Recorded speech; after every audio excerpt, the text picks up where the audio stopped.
Hola, esto es Radio Sefarad y estas son las noticias. Bienvenido, Jorge, de nuevo en los comentarios. ¿Qué tal, Alejandro? Aquí estoy retomando el hilo de lo que hablábamos, como decíamos ayer. Bueno, pues hoy lo que decimos en primer lugar son los titulares y son los siguientes. El futuro de Netanyahu en manos de su ex jefe de gabinete, ahora testigo protegido. El gobierno israelí examina si Al Jazeera pone en peligro la seguridad del país con su promoción de la violencia. Israel permite la entrada de la bloguera iraní que escribía desde Turquía por amenazas de deportación. Detenido en la Torre Eiffel un hombre que blandía un cuchillo al grito de Allahu Akbar. Estos son los titulares. Volveremos con la agenda cultural tras estas noticias. Comenzamos hablando de la conversión ayer en testigo protegido de Ari Harou, hasta ahora fiel ex jefe del gabinete del primer ministro israelí Benjamin Netanyahu, que deja más cerca la presentación de cargos en su contra a pesar de su proclamación de inocencia. La unidad de anticorrupción, la HAV 433, reveló que investiga las sospechas de soborno, fraude y abuso de poder en dos casos cuyo principal protagonista es Netanyahu. El primero, el caso 1000, se refiere a regalos de gran valor, puros para él y champán para su esposa Sara, recibidos durante muchos años por los Netanyahu, generosidad que podría haber sido compensada con favores. Un segundo proceso, el denominado Caso 2000, nació de sus reuniones secretas con su odiado rival Noam Moses, magnate de medios de comunicación como Yediot Aharonot o su versión online Ynet, muy hostiles hacia él. Y ahora aflora el caso 3000, uno de los asuntos de corrupción más graves en la historia de Israel, con exaltos mandos militares y el abogado y primo de Netanyahu, David Simron, implicados en la compra de 3 submarinos a la compañía alemana ThyssenKrupp. Bueno, esta realmente como se dice aquí en España, le crecen los enanos a Netanyahu. Antes todo el tiempo estaba bajo sospecha de cierto nivel de corruptelas, incluso el llamado caso 1000, esto de unos puros y champán y estas cosas. Uno puede decir, bueno, es poca cosa para corresponder a favores realmente determinantes en un gobierno, ¿no? El caso 2000 ya es un caso un poquito más serio porque implica a los medios de comunicación. Y el tercer caso que está es el que se espera que aflore con la posición de testigo protegido del que fuera jefe de gabinete de Benjamin Netanyahu, íntimo de él, y que se conoce no solamente los secretos de Estado, sino los secretos personales de Netanyahu, lo que podía hablar en una conversación telefónica privada delante de él, pero que ahora como testigo protegido pues va a tener que contarlo, porque si no seguramente él también estaría implicado.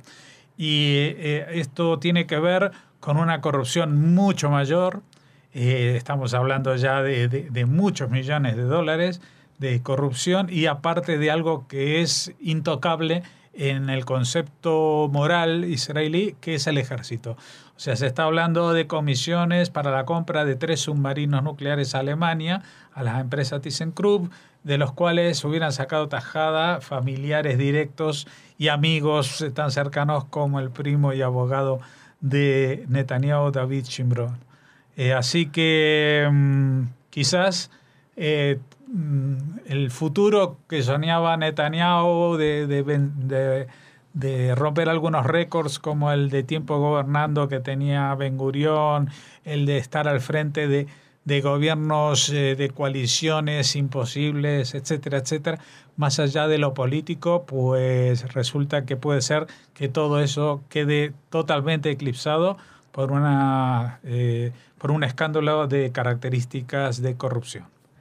La Asociación de Prensa Extranjera en Israel declaró que la cadena Al Jazeera es un miembro de buena reputación y que la intención del gobierno israelí de cerrar sus oficinas es ciertamente un motivo de preocupación, aunque aún no ha decidido cómo proceder.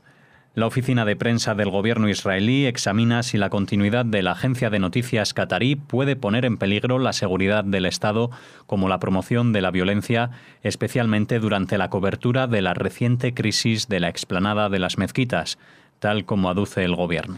Claro, uno le dice en la Asociación de Prensa Extranjera en Israel y parece que lo que ellos dicen tiene que ser algo muy imparcial porque son periodistas, pero son periodistas extranjeros en Israel y aquí en Radio Sefarad hemos denunciado tantísimas veces el sesgo informativo que tiene un gran sector de la prensa extranjera justamente en Israel. Tienen todas las facilidades para moverse y obtener las licencias para moverse en el territorio, entrevistar a los palestinos y opinar lo que quieran, pero siempre han tenido ese sesgo anti-israelí que los lleva en este caso a denunciar antes de que se produzca esta expulsión de Al Jazeera de Israel, una declaración que no han hecho cuando han sido efectivamente expulsados de otros países como Arabia Saudí, Emiratos Árabes Unidos, Egipto, etcétera, etcétera. Con lo cual el sesgo se profundiza y la validez o el valor realmente que pueda tener este tipo de crítica cae en picado por la propia desproporción y el desequilibrio en el enfoque de lo que debe ser la noticia y la información cuando es de Israel o de cualquier otro país. De todas maneras, más allá de lo que se dice, pues Israel, una cosa es que Netanyahu lo diga y otra, o la oficina de gobierno lo diga, y otra cosa es que legalmente se pueda demostrar que esta agencia catarí actúa en contra de la seguridad de Israel. Israel autorizará el ingreso a una periodista iraní que escapa de la persecución en su propio país, según anunció el ministro del Interior Arjederi. La periodista Neda Amin, que escribe en el portal de noticias de Internet Times of Israel, ha estado viviendo en Turquía en los últimos 3 años tras huir de Irán. Amin fue recientemente informada que será deportada a la República Islámica en los próximos días.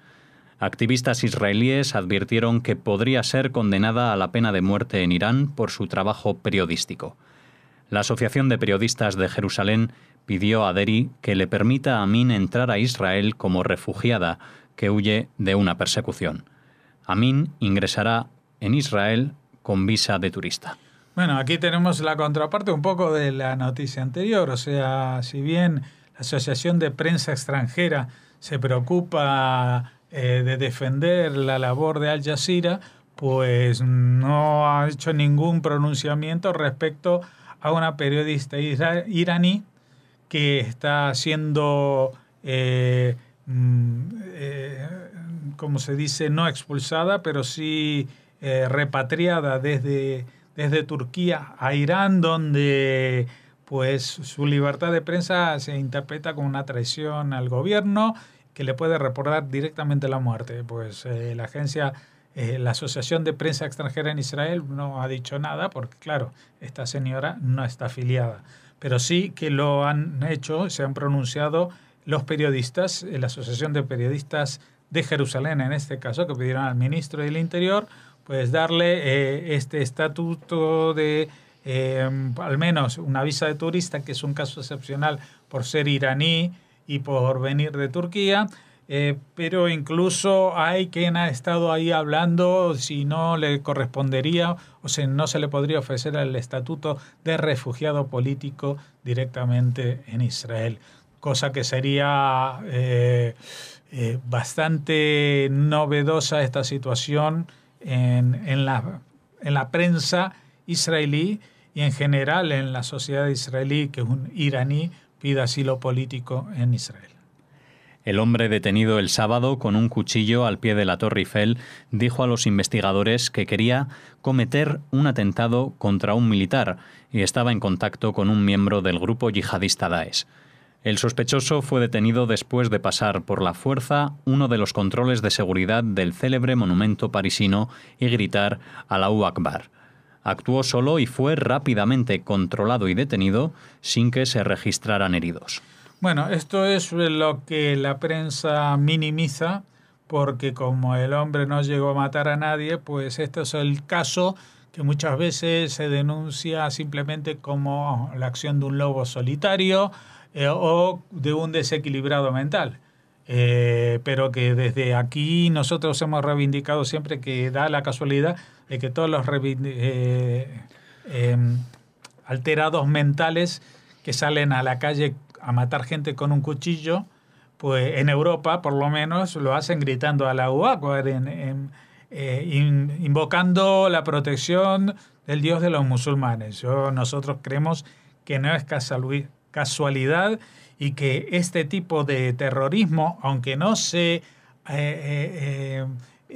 defina exactamente en los límites que muchos gobiernos de Europa quisieran definir al terrorismo como una acción en la que participan células de forma organizada, etcétera, etcétera. No, pues en este caso no es tan organizado, pero sí está vinculado a Daesh, tiene contacto con uno de los yihadistas por lo menos, sacó el cuchillo tratando de matar a gente, especialmente a militares, y al grito de Allahu Akbar. Por lo tanto, este es otro incidente yihadista y otro incidente que incluso en la era Macron pues tampoco atrae grandes titulares, como si la gente estuviera esperando de que no, espérate que haya algo peor para poder ponerlo en las páginas principales de los periódicos.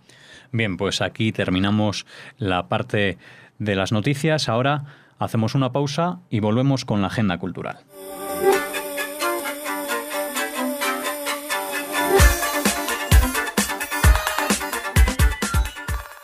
Y hoy, Alejandro, iniciamos esta agenda cultural con una noticia que no es exactamente cultural, pero que sí que tiene que ver con algo que pasó en la historia y que parece que no deja de pasar, ¿no? Eso es, porque nos trasladamos a Berlín, donde este sábado la policía detuvo a 2 turistas chinos por hacer el saludo nazi frente al Reichstag, la sede del Parlamento, un gesto que en Alemania constituye un delito penal, así como el uso de toda simbología del nacionalsocialismo.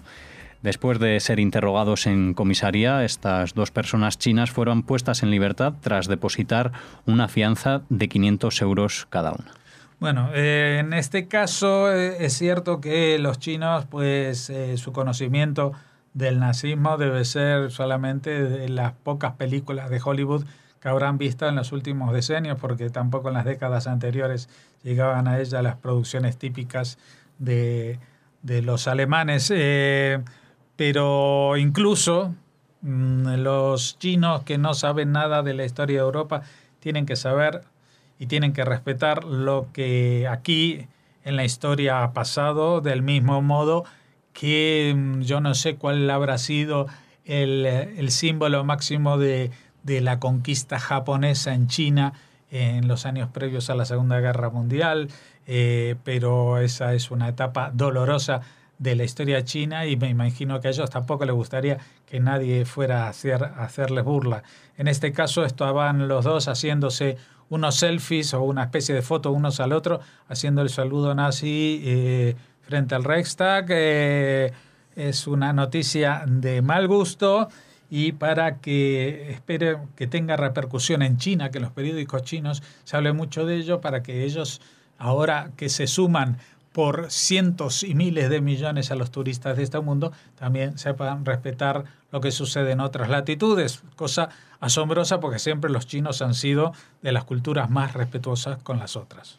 Bueno, y ahora pasamos a hablar de los artistas israelíes Yair Pérez y Rinat Itzhak, que exponen sus obras en el Festival Arnit 2017, que se celebrará el próximo día 11 de agosto en Campos, en Mallorca, entre las 6 de la tarde y la 1 de la madrugada.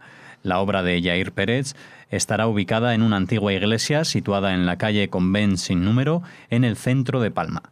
La obra de Rinat Itzhak se expondrá en un antiguo cine ubicado en la calle Mayor sin número de Palma. Este festival busca durante una sola noche ofrecer otro modelo expositivo diferente para convertir la observación en interacción, invitando a los visitantes a la reflexión a través del arte. Bueno, pues una invitación, aunque limitada en el tiempo, solamente unas horas durante la noche de este próximo jueves en Mallorca, pero para conocer la obra de 2 artistas israelíes que estarán allí exponiendo en este Festival ArtNit 2017. Así que los que estén en Mallorca, que son a estas alturas de agosto muchos más que los que abundan allí durante el resto del año, pues tienen la oportunidad de conocer estas obras. Bueno, y ahora para finalizar hablamos de Uruguay, que estudia la posibilidad de vender el águila de bronce del buque nazi Graf Spee, hundido en la batalla del Río de la Plata, que tuvo lugar en las costas montevideanas en diciembre de 1939, para conseguir más recursos para el Ministerio de Defensa. Así lo indicó el diputado del opositor Partido Nacional, Jorge Gandini, quien explicó que la propuesta surgió en la Comisión de Defensa del Parlamento cuando el ministro de Defensa Nacional, Jorge Menéndez, manifestó la necesidad de incluir mayores recursos económicos para su cartera en el presupuesto. Bueno, de momento el águila se encuentra bajo la custodia de las Fuerzas Armadas de Uruguay en un cajón cerrado al que el público no puede acceder. Sobre su posible venta, Gandini manifestó que se debe hacer una subasta internacional que limite la calidad de los oferentes para que su venta no tenga un fin no querido, así dijo, y apunte a algún museo o coleccionista. Las cotizaciones de la pieza oscilan entre los 8 y los 55 millones de dólares, pero dependerá del interés del momento por adquirirla, según puntualizó el diputado. El águila pesa 350 kilogramos y mide 2 metros de alto y 2,8 metros de ancho, y es uno de los tantos objetos que se rescataron del buque que durante los primeros meses de la guerra sembró el pánico como corsario en las rutas comerciales del Atlántico Sur. Sí, pues el Graf Spee era un barco que realmente estaba haciendo labores de pirata en las costas del Atlántico Sur, y resulta que en uno de esos incidentes en 1939 se topó con un barco de guerra inglés que lo empezó a perseguir, y entonces se refugió en Montevideo, donde finalmente lo hundieron en el puerto de Montevideo. Pues era un barco con un mascarón de proa impresionante, y digamos impresionante también por la simbología nazi que acarreaba, ¿no? Esa águila nazi de 350 kilos. Y por suerte, incluso en este momento que se plantean la venta de este objeto, no la plantean como una venta al mejor postor. Están hablando de que siempre que se haga se limite la calidad de los oferentes, es decir, que las personas que se presenten a la subasta sean personas que, más bien instituciones, que vayan a utilizar este objeto dentro de una exposición, museo, etcétera, en contra del nazismo y en contra del fascismo, y no como símbolo para reivindicarlo en ninguna manera, ni en una colección privada, ni en ninguna otra institución. Así que bueno, el Ministerio de Defensa pues tiene esta obra en los cajones desde hace muchos años, y tiene un arreglo con la empresa que rescató el Pecio, el buque hundido y muchos objetos que había en él, de quedarse con la mitad de lo que se saque por esta subasta. Así que no sabemos si finalmente esta iniciativa saldrá adelante, pero por lo menos sí que contamos con que la gente que lo ha propuesto lo ha hecho ya con las medidas de seguridad en la cabeza, de que esto no sea para exaltar al nazismo, sino todo lo contrario. Bien, pues aquí terminamos las noticias y la agenda de hoy. Volveremos mañana. Hasta entonces, Jorge, nos despedimos.